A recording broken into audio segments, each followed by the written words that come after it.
Today we're going to learn one of Australia's most beloved guitar ballads, written by one of our greatest songwriters, Phil Buckle, perhaps best known for his time in Southern Sons. Aside from penning all of Southern Sons' big hits, Phil Buckle also wrote the stunning Burn For You with John Farnham, as well as contributing to probably a dozen other Farnham tracks over the years. Phil wrote this guitar part in open D tuning, but if you want to learn to play this in standard tuning, I'm going to put a video up doing that as well, because I love a challenge. Thumb in a like, hit that subscribe button and bell, and let's have a crack at it. Alright, so let's get our guitar into open D tuning. So I'm in standard concert pitch here. So first of all, drop D, like usual. Now with this, with open D, we also drop our other E to D. And we drop our B string to A.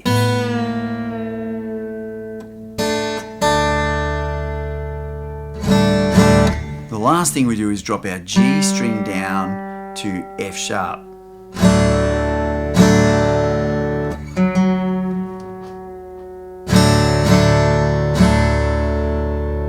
Sounds amazing, right? If you want to check yours, there's your D. Next one that I've changed is G down to F sharp.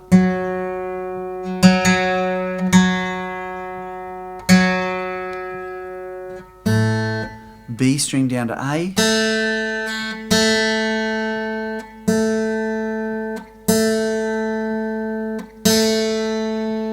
And E string down to D.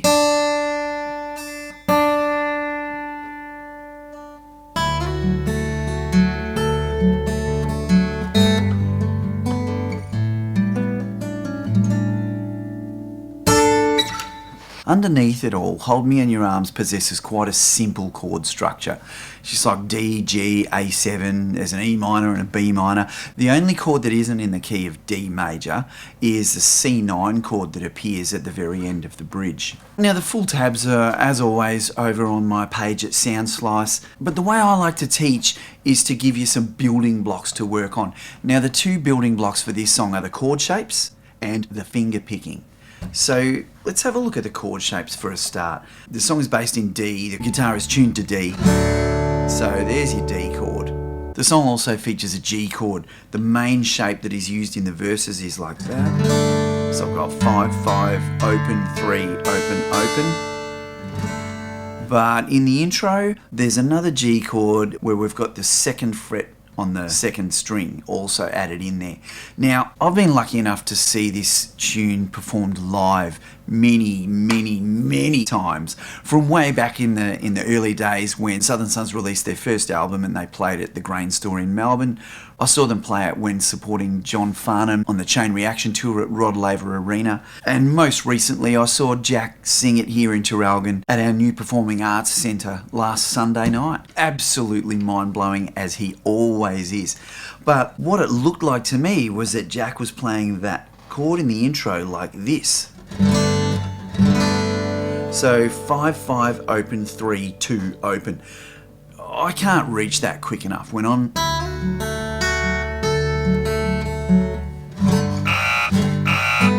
My hand's not big enough to do that. So I was just playing it like that. 5, not using the next string, open, 3, 2, and open. And when Jack plays it live, he hammers onto that note.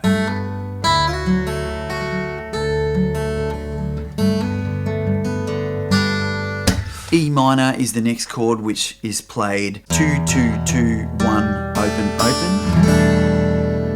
A7, 5th string open, 2, 1, 0, 0. But there is another A7 as well, which Phil uses throughout the song a couple of times, especially in the intro when he does that beautiful little chordal lick. It's like that, open, 5, 7, 5, 7. B minor in the bridge is just played like a B5 chord or a B power chord. So 2, 4, open, open, open. And then the C9 chord at the end of the bridge is a C major 7 shape. So 3, 5, 4, 5, open.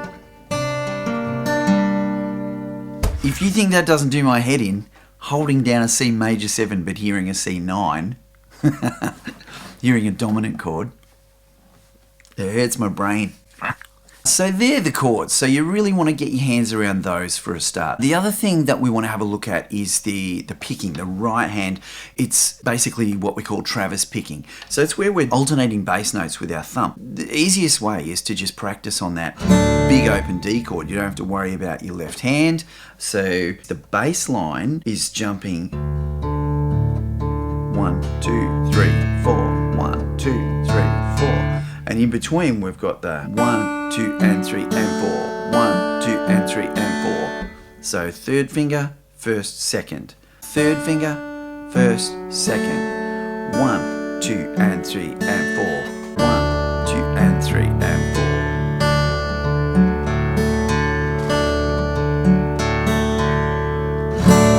The whole song is based on that sort of picking pattern, but it varies because sometimes with the G chord, he has the open A note on top. And sometimes he puts the open D string on top. And it's seemingly at random. It just seems like however he felt at the time. We can't always do a 3-string bass pattern on some of those chord shapes. So like for instance the A7, we end up just going, so I'm just going 1, 2, 3, 4, 1, 2, 3, 4. Alright, so let's have a look at the intro of the song. It starts on the open D chord, but sliding into that F sharp note on the 4th fret. Now I notice in the intro, Phil changes his hand position for that Travis picking pattern. So whereas throughout the song he's generally playing, for the intro he plays, so skipping down a string for that part.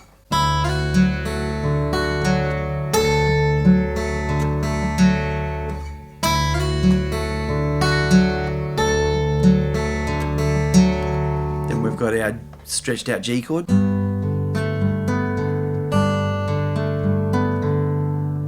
Slower.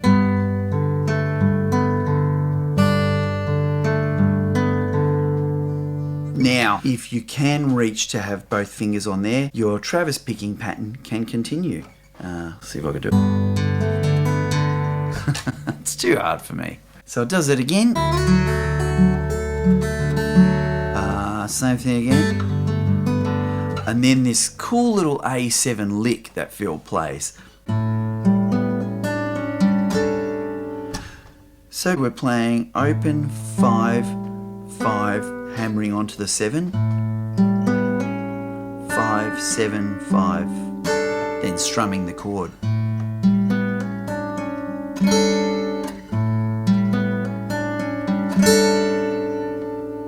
Now the verse pattern for the song, we're sitting on this G shape and we're continuing our Travis picking bass. Although we've got 2 D notes that sound the same there. Obviously 5th fret and open string. And our melody.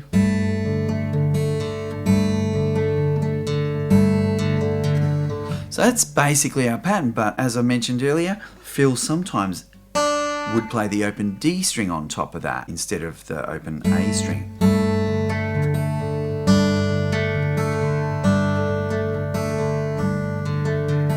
Open D. You know, I remember when Southern Sons first rose to fame, and one day Jack told me that Phil's D-tuned acoustic, open D-tuned acoustic, was such a lovely sounding instrument, always tuned so perfectly, and his touch was so beautiful that Jack felt he could listen to Phil picking that open D chord forever.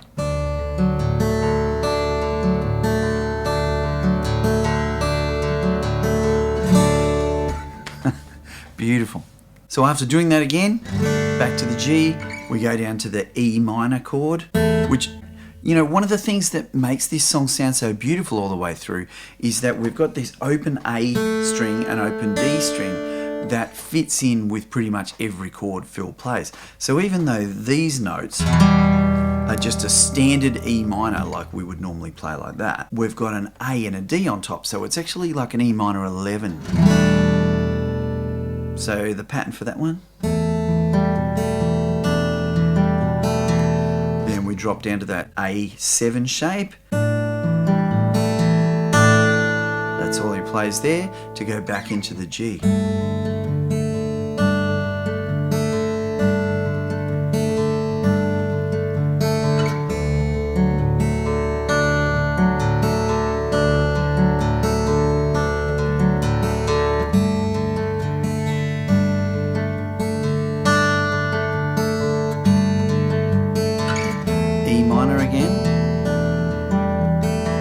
Now we're going to go up to the other A7 shape, but instead of doing the hammer on, this time we'll just go.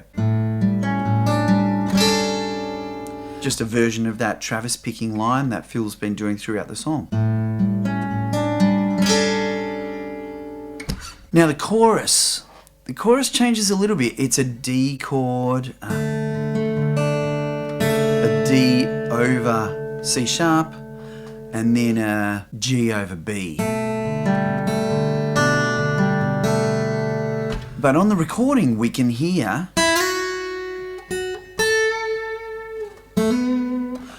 and I can only imagine that they must be overdubs, because when I've seen Phil play this live, he doesn't play those notes in the chorus, and when I've seen Jack play it live, he doesn't either. But there is a way we can do it. It's a little bit of a stretch, but let's give it a crack. So our D chord with the F sharp on top would be like that. And then our D over C sharp with the A up on top is like that. That's the stretch. But come on, if I can do it with my little hands, you can do it too. And then the last part, we've got our G over B chord there. We hammer onto the second fret of the A string and then take it off again. So hammering on at the start to emulate the vocal melody, and then taking it off again to pluck through the chord. So I'll just try and put that together.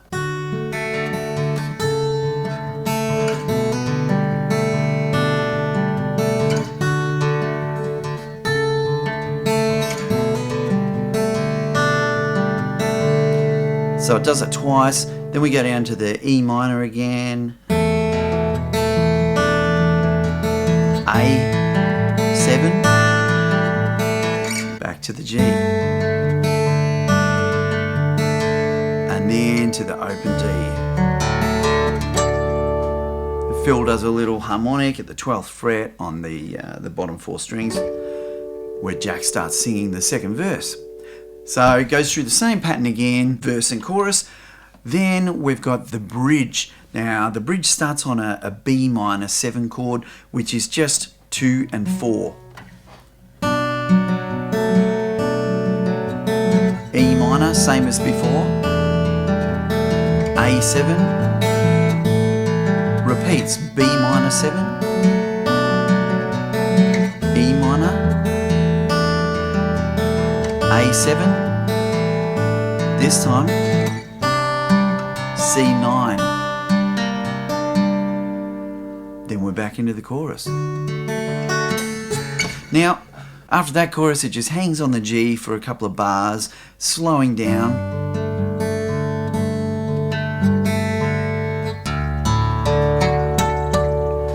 That lovely little finish, the 3 open top strings and the 3 harmonics on the F sharp, A and D strings. That's it. That's all there is to it. Now, I say that like it's easy, but I'm not great at playing in open tunings. They do my head in. And, you know, when I see the ease at which both Phil and Jack, you know, as I say, I've seen it many, many times. And I was already thinking of doing this clip when I saw Jack play the other night. And I just sat there and watched and thought, man, he's doing like no one in the audience would even realise, because he delivers the song with such passion, and his voice is absolutely, it pulls you in. You know, it's just a beautiful voice, and so he's pouring out this passion in his performance, and I wouldn't even be able to draw breath. I wouldn't get through that whole song without a mistake, I don't reckon. All right, go and have some fun with it. Don't forget to like and subscribe and comment and all that stuff. And check out the other clip if you want to know how to do it in standard tuning.